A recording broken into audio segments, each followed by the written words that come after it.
നമസ്കാരം. പാട്ടുസഞ്ചാരത്തിൻ്റെ പുതിയൊരധ്യായത്തിലേക്ക് ഏവർക്കും ഹൃദ്യമായ സ്വാഗതം.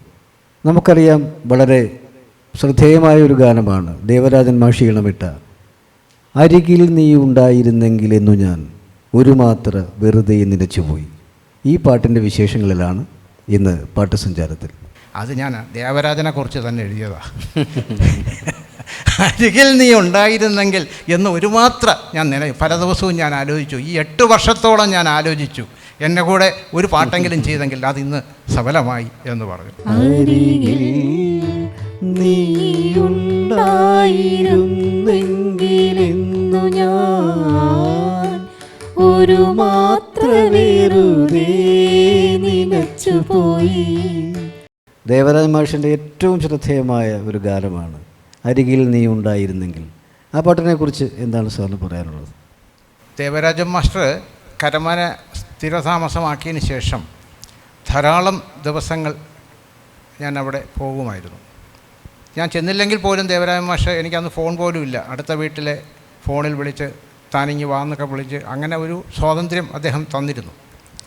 ഒരു ദിവസം അദ്ദേഹത്തിൻ്റെ വീട്ടിൽ ചെല്ലുമ്പോൾ അദ്ദേഹത്തിൻ്റെ ഹാർമോണിയത്തിൻ്റെ മുകളിൽ വളരെ വടിവൊത്ത കൈപ്പടയിൽ അരികിൽ നീ ഉണ്ടായിരുന്നെങ്കിൽ എന്ന് ഒരു മാത്രം ഞാൻ നനച്ചുപോയി എന്ന പാട്ട് എഴുതി വച്ചിരിക്കുന്നതാണ്.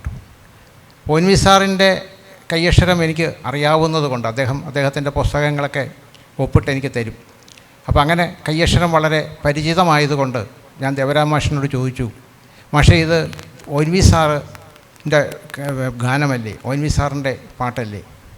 അപ്പോൾ ഒൻവി സാറ് ദേവരാജ മാഷുമായിട്ട് പിണങ്ങി, അവർ തമ്മിൽ ഒരിക്കലും ഇനി പാട്ട് ചെയ്യില്ല എന്ന വാശിയിലിരിക്കുന്ന സമയമായിരുന്നു അത്. 8 വർഷത്തോളം നീണ്ട പിണക്കമായിരുന്നു അത്.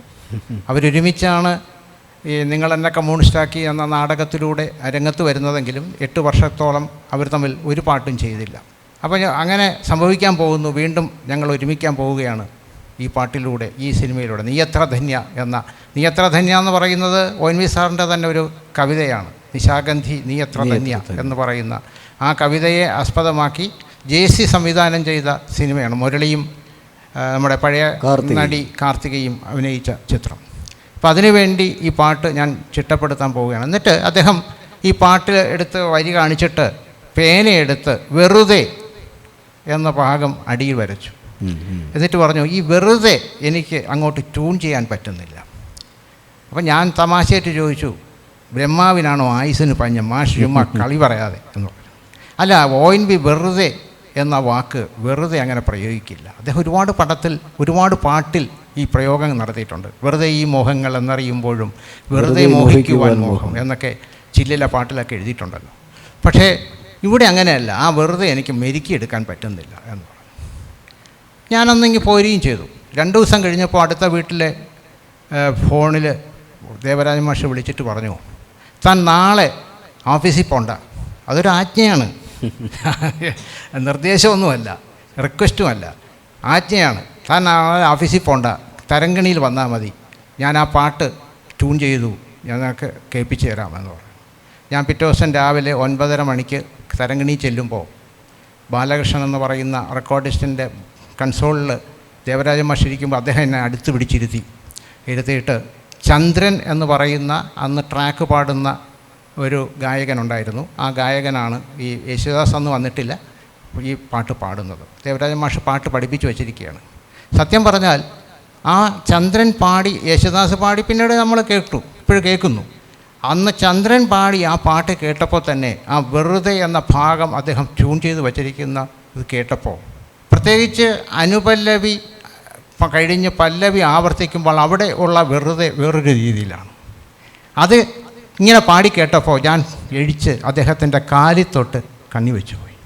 കാരണം ഗ്രേറ്റ് എന്ന് നമ്മൾ ഇംഗ്ലീഷിൽ പറഞ്ഞാൽ അതിനേക്കാൾ വലിയൊരു വിശേഷണമില്ല. അങ്ങനെ ഒരു പാട്ട് ചിട്ടപ്പെടുത്താൻ ദേവരാജ മാഷിനല്ല, അത് വേറൊരാൾക്ക് കഴിയില്ല എന്ന് തെളിയിച്ച ഒരു സന്ദർഭമായിരുന്നു അത്. അത് കഴിഞ്ഞ് ഞാൻ ദിവസങ്ങൾക്ക് ശേഷം ONV സാറിനെ കാണുന്നു. അപ്പം ഞാൻ ചോദിച്ചു, സാറേ, ഈ അരികിൽ നീ ഉണ്ടായിരുന്നെങ്കിൽ എന്ന പാട്ട് ഇങ്ങനെ ദേവരാജ മാഷി ചിട്ടപ്പെടുത്തിയതും അതിൻ്റെ റെക്കോർഡിങ്ങിന് സാക്ഷ്യം വഹിക്കാൻ ഞാൻ ചെന്നതുമൊക്കെ ONV സാറിനോട് പറഞ്ഞപ്പോൾ അദ്ദേഹം ചിരിച്ചിട്ട് പറഞ്ഞു, അത് ഞാൻ ദേവരാജനെ കുറിച്ച് തന്നെ എഴുതിയതാണ്.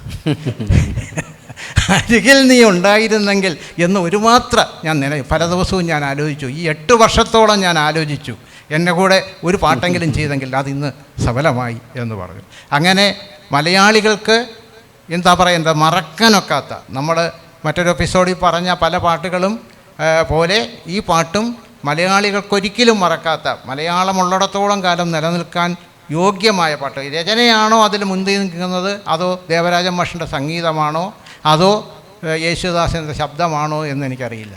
ശരിക്കും പറഞ്ഞാൽ അതിനേക്കാൾ മികച്ചൊരു പാട്ട് പറഞ്ഞാൽ നമ്മൾ ഒന്നുകൂടി നമ്മൾ ആലോചിക്കേണ്ടി വരും. അത്ര മികച്ച ഒരു പാട്ടാണ് അരികിൽ നീ ഉണ്ടായിരുന്നത്. അരികിൽ നീ ഉണ്ടായിരുന്നെങ്കിലെന്നു ഞാൻ ഒരു മാത്ര വെറുതെ നിലച്ചുപോയി, ഒരു മാത്ര വെറുതെ നിലച്ചുപോയി.